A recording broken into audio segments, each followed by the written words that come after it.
I'm picturing myself walking up stairs to the astral plane. I see myself there, walking on clouds. The sky is black with bright white stars gleaming like diamonds. It's very much a dream, astral realm scene.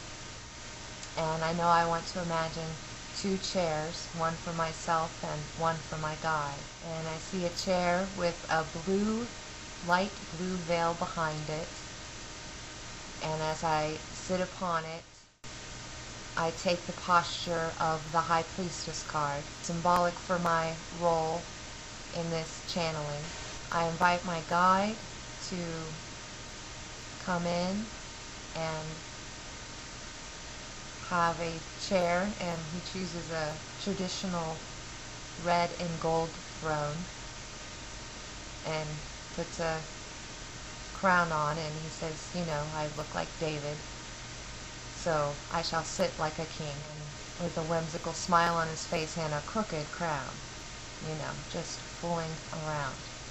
My descriptions could be more whimsical, but it's really the visual that I'm getting that creates the feeling.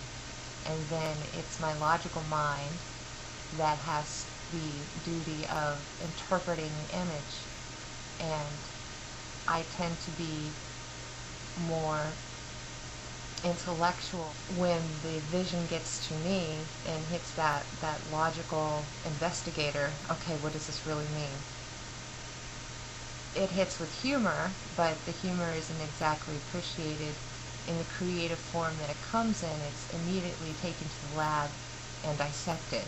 What I mean by dissection is the symbology of it comes into the laboratory of my logical mind, and I take what I know from the language of symbology, from the tarot cards, and from the myriad forms of nature that we read into as symbols of an essence of a thing or a meaning. When I'm channeling Hermes, I'm very much just gathering the data and appreciating the humor, yes, but not in a, like he said, in the creative way that it's meant to. So I guess I'll be working on that aspect of it. The reason why I tend to take his images immediately to my lab is I like to have a real-time knowledge of what he's saying to me, what he's conveying to me. I don't want there to have to be a delay of, okay, I had this long vision and write it all down as if it were a dream and then try to interpret it afterwards. That no longer serves me spiritually. I like to have the link up in real time to say, okay, what are you saying about this, and why is your crown crooked, and why are you on a throne, and why would you choose that for our meeting today? All symbols, yet as you could see, I downloaded the information immediately that he was being funny, and it's because he looks like the David statue who was king, and it's all very obvious. And he tends to talk in threes, which is of no surprise if you know anything about Hermetics. So he'll usually make the same point 3 times in 3 different ways, and there's 3 different aspects to it. So, see, again, 3, 3, 3. I am the puppet of 3. Hermes takes my hand, and we walk into a paradise-like meadow with a gold brick road, and this is obviously a place on the astral plane. And he says that this is a reflection of a new earth, but in the sense that our consciousness will be able to visit there, not necessarily our physical bodies. He goes on to say that our consciousness is opening, growing, or evolving into a stronger character, having more abilities.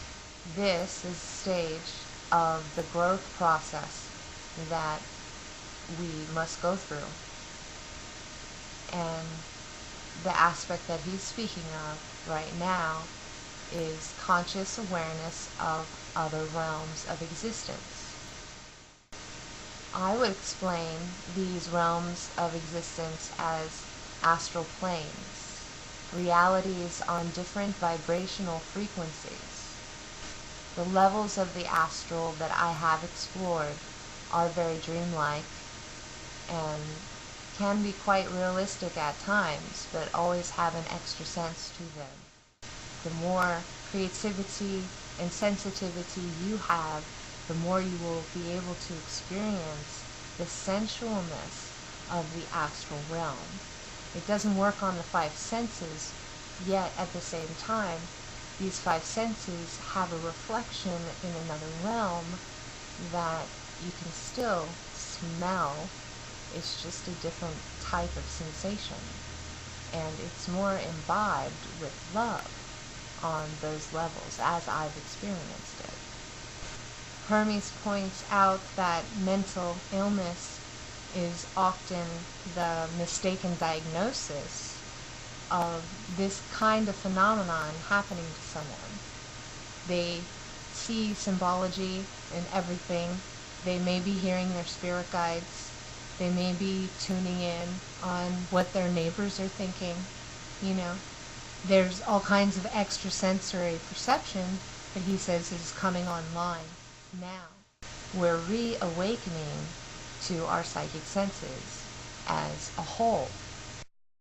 So I think that's very exciting to hear this, that ordinary people will be able to experience some of the interesting and amazing things that are offered by spirit every day in so many ways. And I can see how that would change humanity in and of itself. Hermes is saying that the origin of the change that is to come, that is imminent, and may seem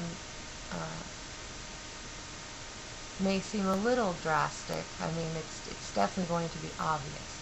He's saying that the change is coming from within, and everything else on the physical plane is just a reflection of that inner change. So we might not want to spend all of our time in the outward search for answers, as far as, is it about this comet, or is it about earthquakes, or, are there aliens going to attack? These kinds of questions are really and truly all physical questions. So when you're working on and from the inner soul, then that's where you're focused, and you know that that is the origin seed of change. If you change inwardly, outward must also in kind come together with your vibration. So what you send out, you get back. As above, so below, and all of those wonderful things we find in the Kabbalion. Hermes says that due to the higher access to realms of the spiritual astral, to many souls on earth, that there will be many changes of heart, and public changes of heart, and dare I say, people starting to act right. That would be very interesting to see. But he says again, it's merely a reflection of what is truly happening, not what is mirrored in our collective reality here on third dimension Earth. The very thing that creates your reality is your observation, and then your judgment of your observation. If, like me, you've experienced many levels of the astral plane, so real and in real time and intense that you can't deny it, then you know within yourself that that is true, and that those places are real because you have perceived them and judged them, right?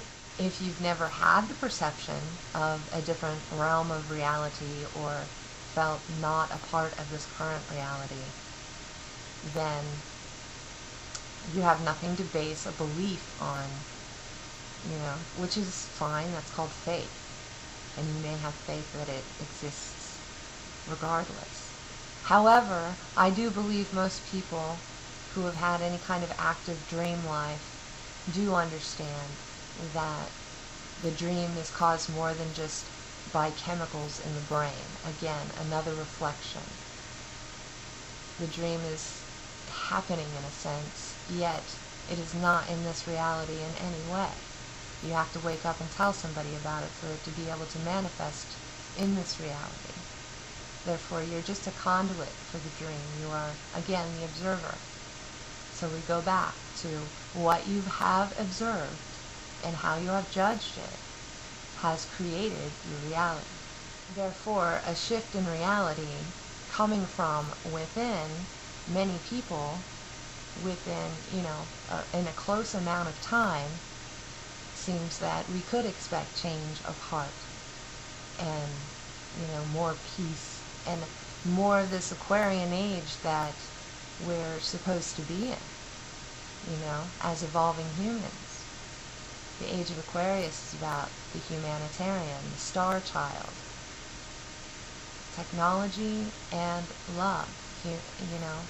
Everybody should be fed and everyone should be able to get on the computer.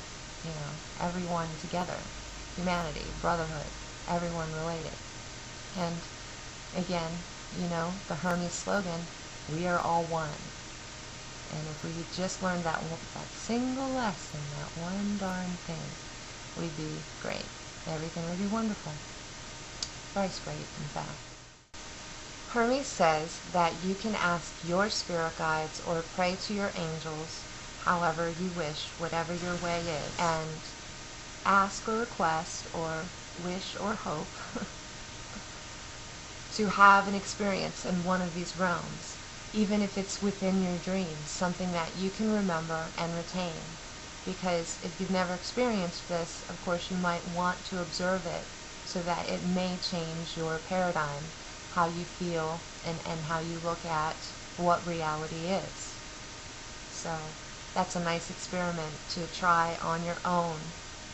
And if you have been to these realms and you wish to go back, then all you need to do is request that. And meditation always helps. So yoga, stretching, meditation, these things really open us up to be healthier conduits for the light as we interpret it. Okay, Hermes, is there anything that you would like to say in closing?